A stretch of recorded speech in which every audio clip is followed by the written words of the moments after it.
Oh, yep, we made it to another historic site. So this one is Red Hill. I can read it.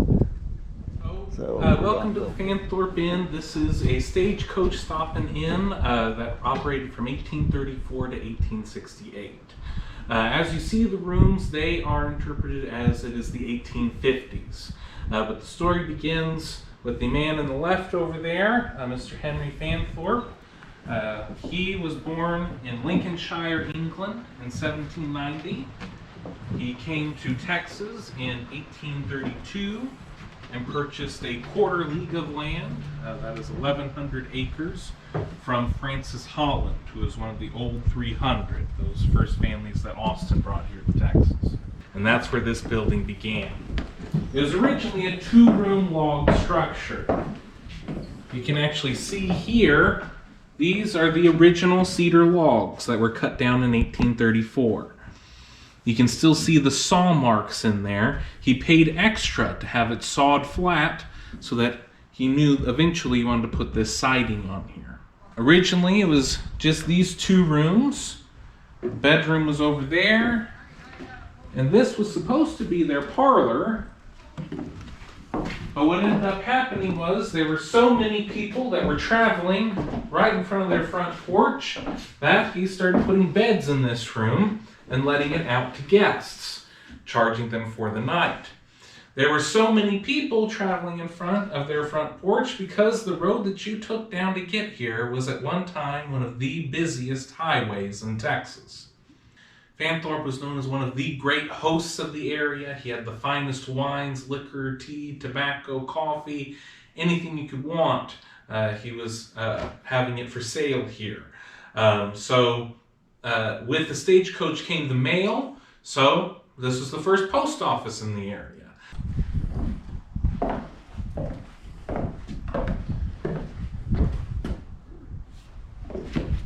So you stay here, or? No. I live in Navasota. I just work here. Oh, okay. So this was Henry and Rachel's bedroom. We have a few original items in here. The washstand, that is original. It's been here since the 1830s. As are the armoires. They're also original. Oh, wow. The bed is not original to the family, but it is from the 1800s. This is a traditional rope bed. So that one piece of rope is what's holding everything up there. Rich people in the wintertime, they would be the ones with goose feather beds, but you don't want those in the summertime because that's going to keep you warmer. Right. The room over here is the stagecoach office and the post office. And that is Henry Fanthorp's desk. The original desk? Yes. So there is an exterior door on the left there, so that people didn't have to walk through the bedroom to pick up their mail. Oh, that's cool. But this was pretty convenient for Henry because the stagecoaches were running at all hours of the day. They would leave 4 or 5 in the morning, arrive 10, 11 at night. They would come into town. They'd have a horn that they would blast for how many people they were carrying.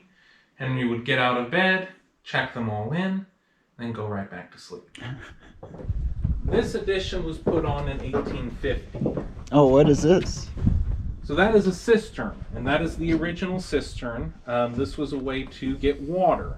So you can see that the gutters all empty out. They wrap around the house.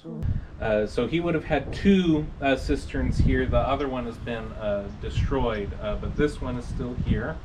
You can see there's also a well over there to get groundwater. And then beyond the tree line, we can't see it now, is a natural pond. So lots of sources of water, and he would have needed it for all of the food and the laundry and watering of horses and everything that would have been going on. I know, now that makes sense when you have it all together.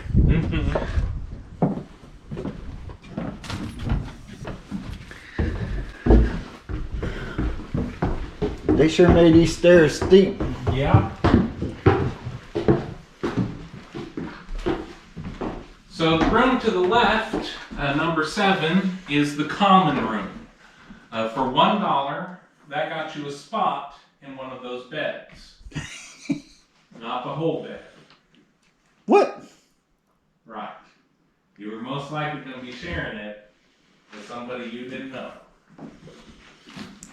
Well, hopefully it wasn't a guy. Well, it probably would be, because Yeah. women did not travel by themselves. So we have 4 rooms that are interpreted in here. The other 2 are storage areas today, but 6 additional in total rooms. They're interpreted to guests that we know stayed here from Henry's documents. So we know that a land surveyor stayed here, and this is the room that we've themed to that. You can see a sexton and other tools in there. A land surveyor stayed here, and he didn't pay cash. Instead, he paid by surveying Fanthorp's land. So that room is themed to a mother and her children. So it was pretty rare for women to travel unaccompanied by a male escort, a husband or a brother of some sort. But we have records that a mother and her 3 children stayed alone, and they had a private room. You can see that she even gets a private basin so that she doesn't have to share the sink with all the guys out here. How about room number 3? So that is Sam Houston's room. Sam Houston was a frequent guest here. He stayed here every time he made the journey to Washington, D.C., where he was the senator from Texas. He became a close friend of Henry Fanthorp, actually gave him a silver-tipped cane and a silver pocket watch, which are on display at Washington on the brasses. And that is the judge and lawyer's room. So we, tons of business professionals, merchants, salesmen, judges, lawyers would have stayed here because this is the county seat of Grimes County. And so that's what that's interpreted to. So this bed is a little bit better than the rest of the bed. Well, they're probably the same. Yeah. This one has the feather, I believe the feather liner. Yeah, possibly, yeah.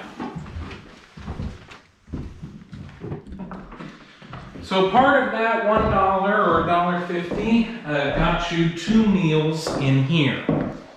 Henry Fanthorp was known as one of the great hosts in the area. The hotel was actually described as being the best that the South could afford. And that was because of the food that he was serving here. Back then, most people were eating salted pork and cornbread for every meal. Because of the amount of people that were coming through here, he didn't have to worry about any food spoiling. So he could have fresh beef, fresh chicken, fresh pork, venison, turkey, anything you could want was being served here. Oh, wow. On the table here is a sugar cone. White sugar was not a part of everyone's diet back then. It was pretty rare. And to come here and see a mound of it on the table would have been remarkable. He would have this tool called a sugar nipper, which would go in there, nip off a piece of sugar, put it into your coffee or tea. Wow.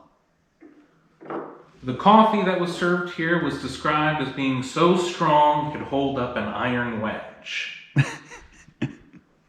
Eyes away from the food and provide a little bit of breeze in the hot Texas summers. Oh, wow.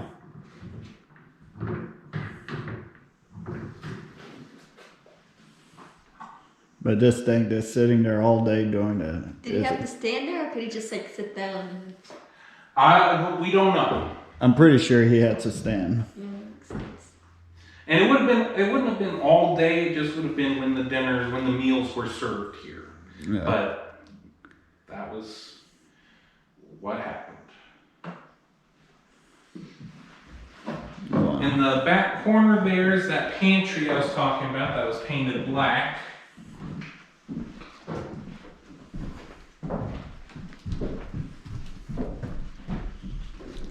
Oh, yeah.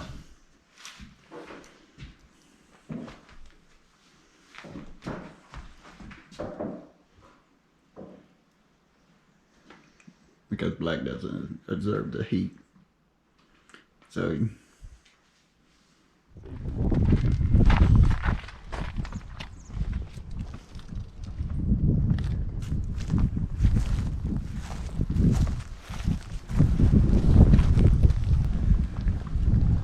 What was in there? Was there stuff in there? a lot of old stuff and furniture. Yeah, this is where the people from the house was buried.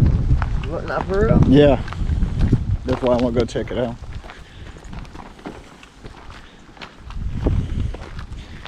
In the 1800s, 1840s, I believe.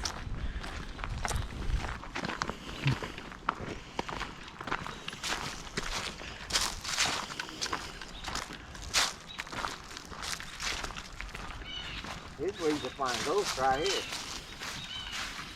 See, they're lucky that they keep up their graves like they do.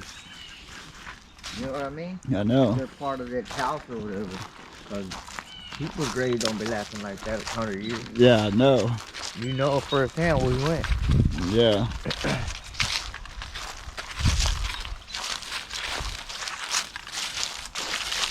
This is the graveyard.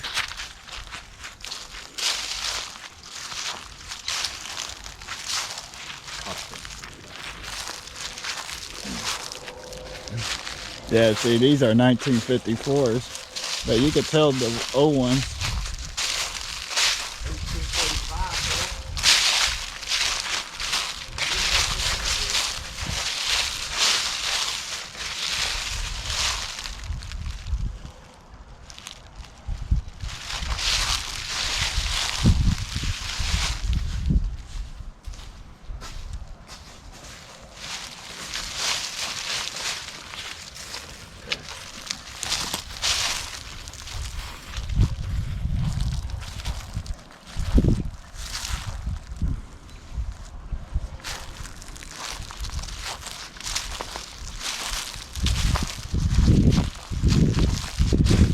That's cute how they put the shells.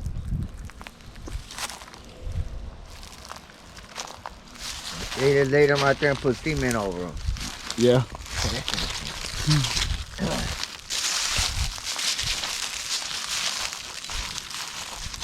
But these are,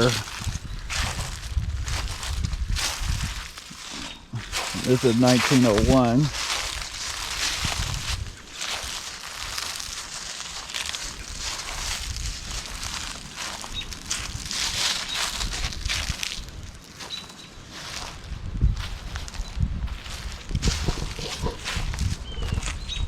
Yep. Hopefully you enjoyed my video. Thank you very much. Please like and subscribe. And I'll see y'all at the next one. Peace.